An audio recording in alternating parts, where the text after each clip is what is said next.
Hi guys, and welcome to an exciting episode of Ameyaw Meets. Today I have with me the FO from Voterland, the big man. But he's not doing the usual that you guys know him for. So stick and stay, make sure you subscribe to the channel, and then we find out more.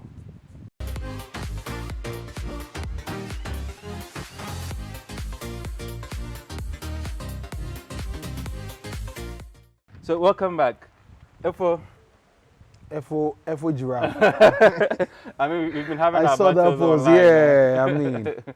Good. So I've been seeing you talk a lot about faith, religion in your own way, especially on Twitter. What is that all about? I make it very simple. Because I lost my mom and my dad, I have a strong belief that there's something stronger that got me to the places I got in life. Because in the absence of my parents, it was only a divine direction or something that is a force that oversees every human being. So I've always had this belief that in everything you have to acknowledge, no matter who you are, that there is this supreme being who looks out for everybody. So I think that is where it comes from, aside the fact that I've been raised in a very Christian home. How are people taking it? Because I remember some few days ago, I think somebody went on Twitter and on his timeline, he saw Sonny Badu saying something, he saw you also saying something. The person mentioned me. How are your followers understanding this kind of little messages you've been dropping? Well, I think that followers never really see the bigger picture until it's time. So I like to allow people to, how would I speculate and guess until the entire picture is formed. But I think we're doing this for some time now. People should always know that every time I lead them is to the promised land. I never lead people astray. Yeah, everywhere I go in a direction I go because I've discovered something new, and I've always been about the positives. So anything you see is still for the positive. Good. And that brings us to the reason why you're here, God Gang. Jesus Gang. Jesus Gang. What is this project about and why did it come about? So I'll keep it short. And usually when people say they keep it short, that's when they talk the more. You know, but I have a relationship with somebody for about 11 to 12 years. And through me, he met somebody. Through that person, he found God. And then years down the line, we reconnected again. And we all realized that all through our journeys, the common guy that was holding our hand through the journey was God's son, Jesus. And so we decided that we as a group of young people, of course, he in the lead, you know, we as a group of young people, we should begin to treat Christianity differently. Not that we won't follow the path of the Holy Book, but we should treat it differently. People see God cool. Because I believe that God is funky. I believe that God likes the nicest cars. I believe that God likes people to smell good. I believe that God wants the finest things. And so we should make it look cool because a lot of young ones don't really see a need for them to go to church. And I think that because church is more religious and for them. And so we got together and then we figured, let's find a way to bring everybody together to say thank you to God once a year. And so it happened to be happening this year. And it is the first of many across many places in the world. Good. So this group has come together. What is the makeup of it? Is it all musicians? Are they dancers? I am probably the only musician. With we have another team member, Selassie, an amazing gospel artist. But it is not about music. It is about God and Jesus. So it's more about using whatever you have and using whatever gift you have in a way people see that it is a way you are glorifying the supreme being and the Son. So the first event that you're putting together is May 1.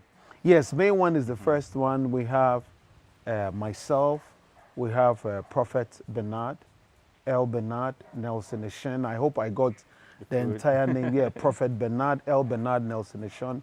He's the one who is the lead pastor for the night. And then there's Selassie Osborne, an amazing guy. But we are not making it about music. We are making it about be Gucci and come to God. Be Versace and come to God. Should I say be Rolex and come to God? Rolex is important. Really. Yeah. Be Rolex and come to God. Smell good and come to God. And don't feel that there are any barriers to be a child of God. Because I don't think that anybody has the right to go to God more than anybody. But religion makes some people feel that they have a right to go to God more than some other people. And so that is the whole concept of Jesus Gang, where, yes, you have a tattoo. Yes, God loves you regardless. You know, yes, you think that you are doing certain things that are not cool, but no father really discriminates. And so that is what Jesus Gang is about. And we hope that it will go beyond that to a lifestyle, to sneakers, to T-shirts, to concerts in New York, to concerts in Germany, to having retreats, and to having things that will just make people know that Jesus and God is not boring. It's actually funky. I see the bars online, yes. And I think it's exciting. So give us details about the event where... All right, so the event is the 1st of May at UPSA campus. They probably have the best auditorium right now. And we went for it because everything God has to be, you know, bougie, top notch. And so 1st May at the UPSA auditorium, 5 p.m. We are not going to run late into the night from 5 p.m. The show starts with song ministrations and then goes into Selassie and the choir, goes into Edem's performances. And I know every time I say it, people are thinking in their head, my guy, what song you go sing? You know, but you have to be there. And then comes Prophet Bernard, El Bernard. But I also strongly believe that people should network. And I'll tell you why people should network. This is what I think the Bible has done that everybody should pay attention to. It has tackled every sphere of life, from farming to economics, to politics, to science, to managing your emotions, emotional intelligence. And I believe that when you come there, you should also network with people who are more forged in it and ahead of you, so that you are also able to equip yourself and be part of the Jesus Gang family. So you don't need anything special to be part of Jesus Gang family. All you need is to know that you believe that there's God and there is Son, and you also want to represent Jesus in a cool way and let the world know that Christianity is a vibe.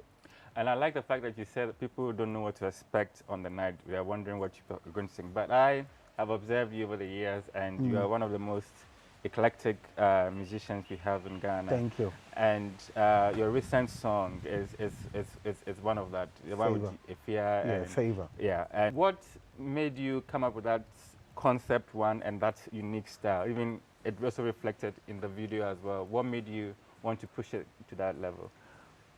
So I think that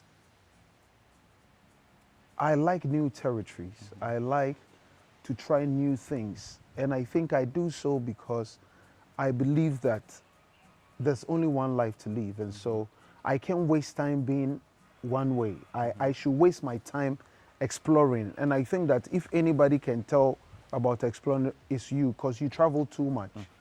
You go everywhere. That is what life is about. And so every time I like to push the creative envelope. And I was thinking to myself, let me explore my vocals, go into something that maybe in the 70s, if I was in the 70s, James Brown could be doing. And if I was an artist at that time, what would I have done if there was some Ray Charles and there was some other artists? And so I decided to create that texture of sound. Now, when I did it, I went into the studio with Afia to record a different song, When we were recording the song, I decided to play some of my songs for her. She heard it and she was like, she loves the record, it's different, she wants to be a part of it. Then boom, she jumped on it. Then I left the studio. And then I was home and I spoke to Magnum that I was coming to the studio. Then he told me Sarkodie was in the studio. Then I'm like, you know what? Put Mike on the phone. So I told Mike, you should check out the record. Because I know at this point it's about being inspired. It's about having a drive, because you've rapped to so many beats, different styles. And so sometimes if the inspiration doesn't kick, you can't really vibe. Magnum opened it for Mike and he was for it, and then he did his vocals, and then later we shot the video for it. And I mean, you've talked about the absence of Yes. Sarkodie on that video. Were you really hurt, and do you feel it took away something from that beautiful sort of collaboration? No, not at all. Kwabena wasn't in Yonoviade. And people didn't recognize it. I didn't like the fact that we wasted money. Yes, because it's business. Yeah. And so every penny in my team's account matters. But outside that, there's no emotion to it because I've done it for so long. It's a professional job. My reservation will be he saying he'll be available and then he didn't show up. But outside that, I'm sure that he also has his reasons. And I'm sure that he'll find the right time to give that reason. But on a professional level, I am uncomfortable because of the money lost. On a personal level, I am not hurt because Ghana people, they be emotional. The video, somebody no show up, I can't be hurt about it. It's work. You know, it's work. Good. So let's talk about the industry. You've been in it well over 10 years. Yeah. And you put out a record and people liked it, but again, it wouldn't travel to what is like the trends now. What do you think about what the industry is like now in terms of what is vibing, what is working? So this is what I say. Everything is vibing if it has the right funding. It'd be like at the rhyme. If I put it into Yeah, so track everything right is vibing. I'm saying that because Amapiano is on the rise, okay, somewhere in SA. And then Joe is heavy in the UK, okay, then it trickles all the way into Kezai and it's popping over there. Then when you go into the hearts of the Ghana people, you still feel Gasmila and heavy presence of Luther and other people. When you move to my side, we are still very West Coast hip-hop boys from the Kini Isis and the people you see, and then you have the K-Stan, Joes, and Camido and the boys, they also have their vibe. I believe that because of the internet, we have the platform for any music to thrive, but you need the right funding. Yeah, Okay. you need the right funding. Talking about the internet and what people have access to, you said in an interview that people should not use their money to sort of oppress people. What exactly did you mean by that, and how do you see it happening in our society?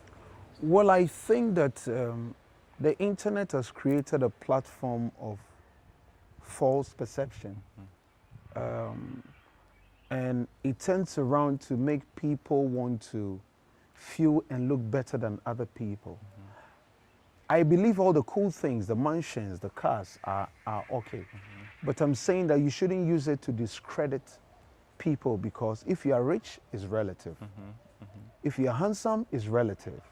Because you are rich until you enter Dubai.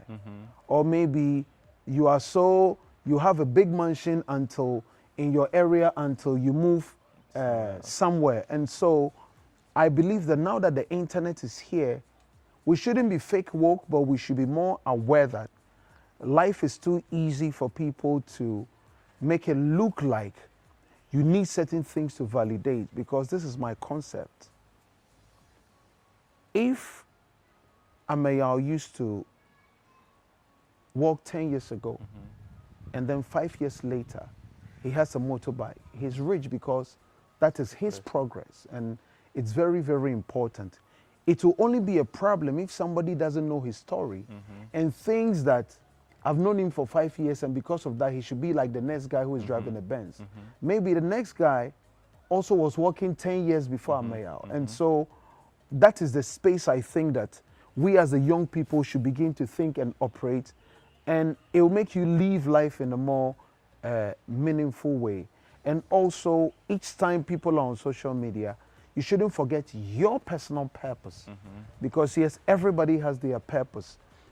I know somebody who came into the studio when Hammer was recording me, and he said he wants only one hit song so that he can make money and start his popcorn business. There's nothing you can tell him because that makes him fulfilled. And so that is the kind of understanding I have to life that I think that people have to see things from. Great. So now let's end up by talking about music. What's coming for you? What plans do you have? I'm going to be releasing a lot of new material this year. We decided to move with Favor because we wanted to check the people's temperature. Usually when you're going to new areas, you want to see the response. I've done it for 10 years. For the next 10 years, what I really want to do is to be able to use my spotlight for more people to be seen. So this time around, I will be seen in the company of a lot of other talented brothers, so that in the next decade, they will also be very visible. So you'll be seeing around me a whole bunch of Wosega brothers, from K to Joe's to Camido to Talat. There's a whole family of people that I have that when we begin to release, people will see the new kind of direction I'm taking. But definitely, it's a drill season, so. And I've been following a bit of the Wosega people on Snapchat, so I know what is coming. Yes, and, yes, yes. And I mean, I like the fact that you talk about next decade. If you go back to the first decade of your career, are there some mistakes you made that you would want to change if you had the opportunity to? Because I mean, for an artist who even came out on the limelight as a name, and then you change it because you want a new identity. Should I go back to the old name? Should you? Because people keep calling me. But why did you change it though? No, I mean, it was just a point where I felt that the purpose of the name was, had served it, because people were going to mock you regardless, and so you take it and then you move on. It's like an Eminem moving from Marshall Mathers to Eminem, or he being called Rabbit because he's a white boy, you know. So it's the same thing. I don't think that understanding the purpose of God, and I go back to it, and my team and my family and my brothers and sisters, Jesus Gang, I don't think that with the new understanding I have, I don't think that there's any turn you should make in life and look back and regret, because it's leading to a certain purpose, and it's very, very profound. Meeting Hammer 10 years after I loved his work, meeting him, and then saying when I was in primary that he'll be the one to release my album, and he releasing it, meeting him 10 years after that, and he releasing it in 2009, talking about things that I know are going to happen, and then they really, really happen. Speaking to Hammer at Honor Chef about how I will be able to start my own label and I'll not dip, and then he says, my boy, are you sure? And then we start VRMG, and now the prospects that we have for the future, I can't wait for people to see. I can't wait for people to see. Well, we wish you all the very best. Thank you. It's been a pleasure speaking with you. And and my final words right here. Follow Jesus Gang on all social media. Follow Bevu Nation on all social media. Follow Wosega the movement. It's about to get crazy. It's about to get crazy. It's about to get bloody. Not any other blood. The blood of Jesus. The blood of Jesus. So there you have it. It's a wrap. Catch you same time next time.